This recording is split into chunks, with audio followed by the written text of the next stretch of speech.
Bonjour à tous, j'espère que vous allez bien. Pour aujourd'hui, ça va franchement super. S'il vous plaît, vraiment dans les commentaires, donnez-moi une note sur ce nouvel éclairage. On essaie de travailler le décor à chaque fois, on est deux à travailler dessus avec ma copine, à chaque fois à se dire tiens c'est un peu trop encombré, il y a des choses qu'on pourrait améliorer, etc. On améliore ça au fil du temps et aujourd'hui je pense qu'on a quelque chose qui se rapproche vraiment de ce qui pourrait être la finalité au niveau des éclairages, du décor, etc. À retravailler peut-être encore, pour l'instant on n'en est pas loin. Alors aujourd'hui on se retrouve pour un module très important dans notre série qui est la déclaration en France. Se déclarer en France, c'est quelque chose qu'il faut absolument maîtriser pour savoir comment tout se passe au niveau du processus.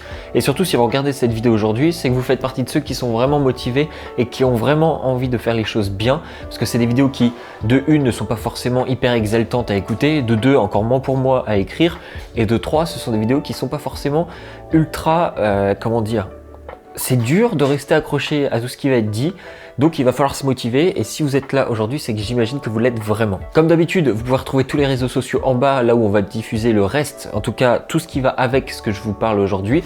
Et également, vous avez un fichier texte avec l'ensemble de ce que je vais vous dire et les liens importants. Donc aujourd'hui, on va voir les différents types d'entreprises et celle qui va le mieux correspondre à notre programme aujourd'hui, donc c'est-à-dire la création d'un site e-commerce. Pour commencer, on va voir les différents types d'entreprises. Donc pour débuter, on a l'entreprise individuelle, soit l'EIRL ou la micro-entreprise. Bien sûr, on va détailler tout ça juste après. Donc ensuite, on a la SASU, le URL et enfin la SA. Donc ce sur quoi on va se concentrer, c'est la micro-entreprise. C'est exactement le statut que moi-même j'ai choisi, que je trouve qui correspond le mieux à ce qu'on recherche en tant que débutant. En tout cas, c'est vraiment ce qui va permettre de simplifier les choses et de pas trop être taxé sur ce qu'on va faire et qu'on puisse commencer à faire peut-être des petites erreurs, apprendre et sans qu'il y ait de conséquences trop importantes par la suite. Si vous faites des recherches un peu plus approfondies, vous verrez très vite qu'on peut avoir des risques très importants si on fait les mauvais choix. C'est pour ça qu'avec la micro-entreprise, vous limitez les risques. Par exemple, dites-vous qu'il y a des entreprises, quand vous les créez, vous pouvez lier à la fois les biens de votre entreprise à vos biens personnels. Ce qui veut dire que si votre entreprise fait faillite, on peut venir chez vous, vous récupérer des biens à hauteur de la somme que vous devez rembourser, même si ça n'appartient qu'à votre entreprise. C'est pour ça que l'idéal, c'est d'être vraiment bien renseigné, de prendre le temps et de commencer pour le coup à faire ses armes avec la micro-entreprise. Du moins, ça reste mon avis, mais c'est surtout ce sur quoi on va se concentrer. Mais alors, quels sont les avantages à créer une micro-entreprise? Alors pour le coup, ils sont vraiment nombreux, je vais vous en citer quelques-uns parce que c'est important de les connaître. Vous avez par exemple des démarches qui sont vraiment facilitées à la création, contrairement à d'autres types d'entreprises. Là pour le coup, une fois que vous avez les bonnes informations à la base, vous allez voir que ça va tout seul, vous avez juste à suivre, dérouler les étapes et ça va vraiment se faire très facilement. Également, vous n'avez pas besoin d'argent au préalable pour créer votre entreprise, c'est-à-dire que vous n'avez pas besoin d'arriver avec vos fonds personnels pour pouvoir créer votre entreprise, c'est totalement gratuit. Sachez également que le plafond est à 176 000 € de chiffre d'affaires. Le chiffre d'affaires, c'est tout l'argent qui rentre, on ne parle pas de bénéfice ici, c'est vraiment chaque rentrée d'argent, chaque centime qui rentre compte dans le chiffre d'affaires.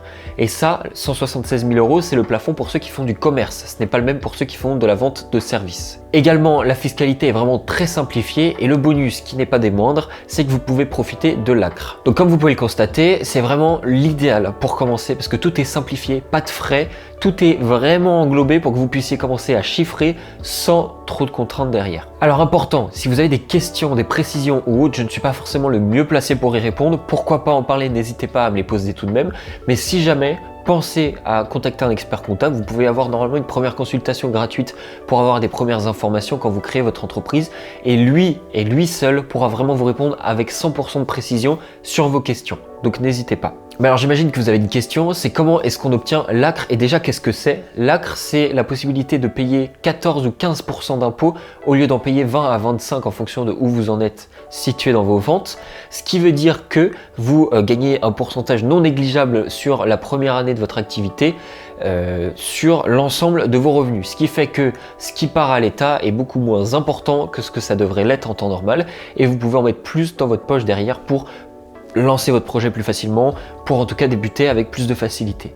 Mais alors comment est-ce qu'on l'obtient? Eh bien c'est très simple, vous contactez l'URSSAF, vous leur adressez votre demande et vous avez 45 jours après la date de création de votre entreprise au plus tard pour déclarer et pour faire de votre demande à l'ACRE. Je vous mets dans la description, dans le fichier texte, le formulaire et tout ce qu'il faut remplir. Comme ça, vous avez juste à cliquer sur les liens et vous pouvez faire les démarches très facilement. Alors quelque chose de très important, c'est que vous avez un plafond à respecter, donc 176 000 € pour rappel. Si vous voyez par prévisionnel que vous allez le dépasser, essayez vraiment d'anticiper les choses. Sachez, et c'est important de le savoir également, que vous n'avez le droit à dépasser que 2 fois le montant avant d'être obligé de changer de statut d'entreprise. Ce qui veut dire que en 2021, vous faites 180 000 par exemple de chiffre d'affaires. L'année d'après, vous en faites 200 000. Là, à la prochaine année, vous êtes obligé de changer d'entreprise. Si par contre, la première année, vous faites 180 000 et la deuxième, vous êtes à 100 000 par exemple, là, vous n'êtes plus obligé de le faire. Ce qui va se passer, c'est que si vous dépassez, vous allez être imposé de manière supérieure sur vos revenus. Donc l'idéal, c'est d'anticiper ça. Et si vraiment vous voyez que vous allez faire beaucoup plus que 176 000, rapprochez-vous d'un comptable et voyez quelles sont les meilleures options par rapport à ce que vous faites. Pour finir la vidéo, j'ai quelques recommandations à vous faire. Alors n'hésitez pas à les prendre en compte. Si vous ne voulez pas, libre à vous. Mais c'est des choses que moi, j'ai faites, que j'ai mises en place et pour le coup, ça m'a vraiment aidé. Vous avez, quand vous créez votre micro-entreprise, à définir un lieu pour votre micro-entreprise. L'idéal, si vous vivez chez vos parents, vous avez un appartement ou une maison, n'hésitez pas à déclarer ça, votre activité, chez vous.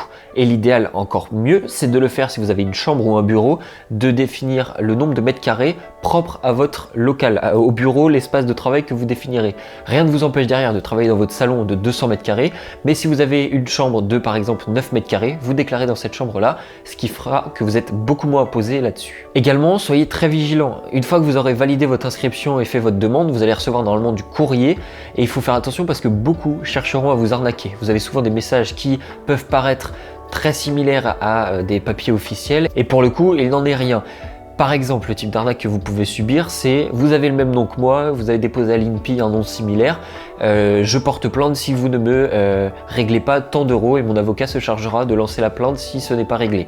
Faites très attention à ça, n'hésitez pas à appeler s'il faut pour être sûr de tout, comme ça il n'y aura pas de problème. J'espère que cette vidéo vous aura plu, c'était un petit pavé à aborder quand même, mais pour le coup on s'en est bien sorti je pense, j'espère que ça vous aura plu. Encore une fois, tous les réseaux sont dans la description, n'hésitez pas surtout à aller me poser vos questions sur Twitter, c'est là où se passent les 3 quarts des choses, c'est là où vous pouvez suivre le plus l'activité parce que je tweete tous les jours sur le sujet. Donc voilà, je vous remercie pour votre attention, on se dit rendez-vous dimanche prochain à la même heure, 10 h pour la prochaine vidéo. Portez-vous bien.